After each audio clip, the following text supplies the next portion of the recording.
നമസ്കാരം. വിഷ്ണുമായ മീഡിയയിലെ വിഷ്ണുമായ ഭക്തർക്കെല്ലാം സ്വാഗതം. പല വ്യക്തികളും പല സ്ത്രീകളും എല്ലാവരും സ്ഥിരമായി ചോദിക്കുന്ന ഒരു ചോദ്യമാണ്, വശ്യം ചെയ്താൽ ഏത് സ്ത്രീയെയും വശീകരിക്കാമോ, ഏത് പുരുഷനെയും വശീകരിക്കാമോ? അത് തികച്ചും സത്യമല്ല. നമ്മളുടെ ജീവിതത്തിൽ വരുന്ന അത്യന്താപേക്ഷിതമായ ആവശ്യങ്ങളിലും പ്രകൃതിപരമായി നിലനിൽക്കേണ്ടതായ കാര്യങ്ങളിലേക്കും മാത്രമാണ് ഈ വശ്യപ്രയോഗങ്ങൾ ഉപയോഗിക്കാറുള്ളത്.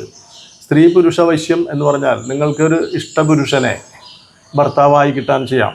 അതുപോലെ തന്നെ ഭാര്യ ഭർത്താക്കന്മാർ കലഹത്തിലും ഇഷ്ടക്കുറവും അനിഷ്ടമായിട്ടുള്ള രീതികളിലും പോകുമ്പോൾ അവരുടെ രണ്ടുപേരെയും സമ്മേളിച്ച് പോകാൻ വേണ്ടിയിട്ട് വശ്യം ചെയ്യാം.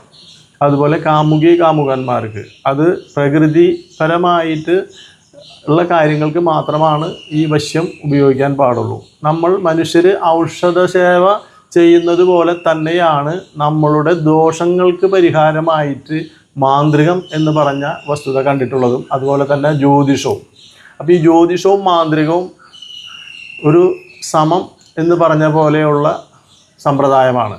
ഈ രണ്ട് സമ്പ്രദായങ്ങളും പ്രകൃതിക്ക് നിരക്കാത്ത രീതിയിൽ ചിന്തിക്കാനോ പ്രവർത്തിക്കാനോ പാടുള്ളതല്ല.